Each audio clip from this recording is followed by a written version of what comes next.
Assalamualaikum warahmatullahi wabarakatuh. Kami dari kelompok 3 mata kuliah Ilmu Kebumian yang diampu oleh dosen Musdar M. SPD MPD. Adapun rekan kelompok kami yaitu Sri Sulastri, Alfian Nabilah, Christine Elvina, Rafika, dan Muhammad Arif Nusul Kipli. Di sini kami akan menjelaskan tentang pergerakan tektonik lempeng. Nah, langsung saja kita masuk pada materi. Arus konveksi pada mantel. Arus konveksi dalam mantel merupakan proses fisika biasa, di mana konveksi adalah perpindahan panas yang disertai dengan perpindahan materialnya. Ini sangat terlihat sekali pada proses memanaskan air, yang mana air yang panas akan naik ke atas dan air yang berada di atas akan bergerak ke bawah. Nah, apa itu konveksi mantel? Konveksi mantel adalah gerakan merayap perlahan dari mantel silikat padat bumi yang disebabkan oleh arus konveksi yang membawa panas dari bagian dalam bumi ke permukaan. Meskipun sekarang diterima dengan baik bahwa lempengan subduksi melintasi zona transisi mantel dan turun ke mantel bawah, debat tentang keberadaan dan kontinuitas arus naik ini tetap ada, yang mana arus naik ini adalah implikasi penting untuk gaya konveksi mantel.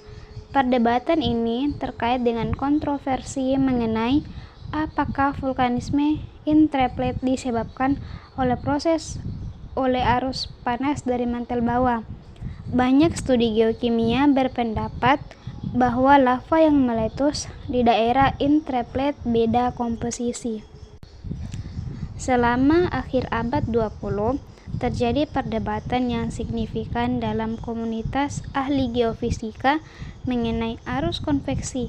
Meskipun unsur-unsur perdebatan ini masih berlanjut, hasil dari tomografi seismik, simulasi numerik konveksi mantel, dan pemeriksaan medan gravitasi bumi, semuanya mulai menunjukkan eksistensi konveksi mantel keseluruhan. Setidaknya pada saat ini sudah sangat jelas. Materi selanjutnya yaitu teori tektonik lempeng. Ada 3 jenis batas lempeng tektonik. Yang pertama yaitu batas divergen.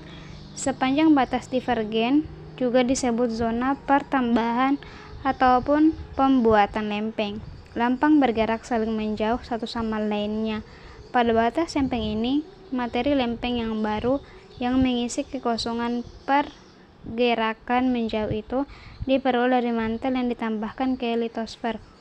Batas divergen lempeng ini direpresentasikan dengan sistem punggung tengah samudra. Sepanjang sumbu di daerah material lempeng baru dihasilkan. Batas divergen dimulai dengan memisahkan bagian terpisah dari kerak benua di sepanjang lembah Rift. Lautan sempit mewakili batas-batas divergen muda, dan lautan yang luas adalah indikasi lembah laut yang telah lama terbentuk. Pegunungan laut dan zona subduksi adalah batas antara lempeng litosfer. Kekosongan dibuat saat litosfer samudra memisahkan diri sepanjang punggung samudra. Kekosongan itu diisi oleh magma yang naik dari astenosfer. Magma mendingin dan mengeras untuk menciptakan litosfer samudra baru. 2 yaitu batas konvergen.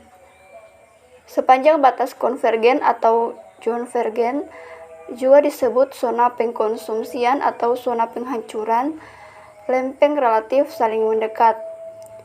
Kebanyakan zona ini diwakili oleh zona dalam atau parit trench. Juga sistem kepulauan dari zona subduksi, yang mana pada zona subduksi ini salah satu lempeng masuk menghunjam ke dalam mantel dan mengalami penghancuran atau peleburan. Akibat suhu yang tinggi, lempeng yang menghunjam ini biasanya mencapai kedalaman 700 km. Batas konvergen terdiri dari yang pertama yaitu lempeng samudra dan lempeng samudra, yang kedua lempeng samudra dan lempeng benua, dan lempeng benua dan lempeng benua. Yang ketiga yaitu batas konservatif. Batas ini disebut juga dengan batas geser atau shear boundary, atau batas transport atau transport boundary. Pada batas konservatif atau conservative boundary, ini tidak ada litosfer baru yang dihasilkan ataupun tidak ada litosfer yang dihancurkan. Batas-batas lempeng seperti ini dipresentasikan dengan adanya patahan transform atau transport fault. Sejauh ini, jenis patahan transport yang paling banyak dijumpai adalah patahan punggung laut atau Radgay fault yang bisa mencapai panjang ratusan kilometer. Patahan ini yang paling dikenal adalah bisa dijumpai di lautan Pasifik, Atlantik, dan lautan di belahan selatan. Pergerakan transport ini bisa mencapai kelajuan sekitar 15 cm per tahun. Contoh lain adalah patahan San Andreas, California, adalah batas transformasi yang memisahkan lempeng Amerika Utara dan Pasifik. Pergerakan lempeng. Pangea atau Pangea adalah superkontinen yang ada selama era Paleozoik dan awal Mesozoik.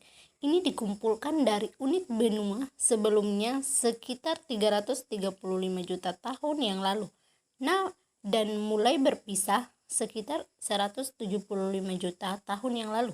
Berbeda dengan bumi sekarang dan distribusi kontinentalnya. Sebagian besar Pangea berada di belahan bumi selatan dan dikelilingi oleh superkontinen Panthalassa. Pangea adalah superkontinen terbaru yang telah ada dan yang pertama direkonstruksi oleh ahli geologi. Pangea. Nama Pangaea atau Pangea berasal dari panci Yunani kuno, Al-Wulwul dan Gaia Water Atlant. Konsep bahwa benua tersebut pernah membentuk benua yang besar terus-menerus pertama kali disusun oleh Alfred Wegener, teori ilmiah drift kontinental, dalam publikasi tahun 1912, The Origin of Continent, The Intercontinental. Nama Pangea terjadi pada edisi 1920 di Entehon de Continent dan Ozene. Namun hanya sekali ketika Wegener mengacu pada superkontinen kuno sebagai the founder of the Carboniferous. Wegener menggunakan bentuk Jerman Pangaea, namun namanya masuk dalam literatur ilmiah Jerman dan Inggris masing-masing pada 1922 dan 1926 dalam bentuk Latin Pangaea dan dari bahasa Yunani Pangaea, terutama karena sebuah simposium dari American Association of Petroleum Geologists pada bulan November 1926.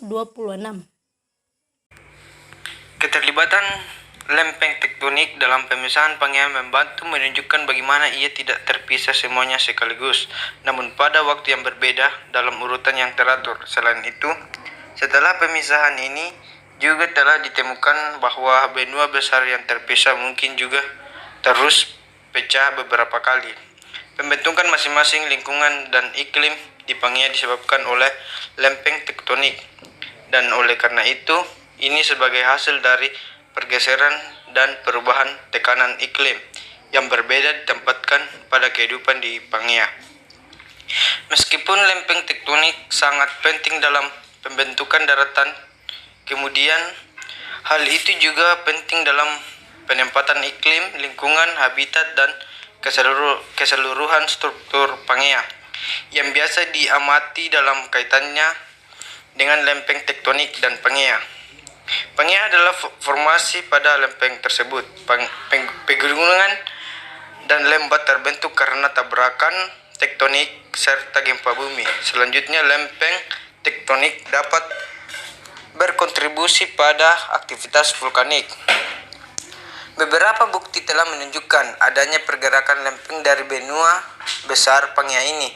Bukti fosil untuk Pangea mencakup keberadaan spesies yang ada di Afrika Selatan, India, dan Antartika. Di samping anggota flora Glossopteris yang distribusinya berkisar dari lingkaran kutub ke Khatulistiwa. Jika benua-benua tersebut berada pada posisi sekarang, itu tidak mungkin dijumpai fosil-fosil tersebut pada benua-benua yang berjauhan yang dipisahkan oleh lautan. Demikian pula reptil air tawar Mesosaurus telah ditemukan di daerah terlokalisasi di pantai Brazil dan Afrika Barat. Baik, itulah tadi penjelasan dari kelompok kami mengenai materi tentang pergerakan tektonik lempeng. Terima kasih. Wassalamualaikum warahmatullahi wabarakatuh.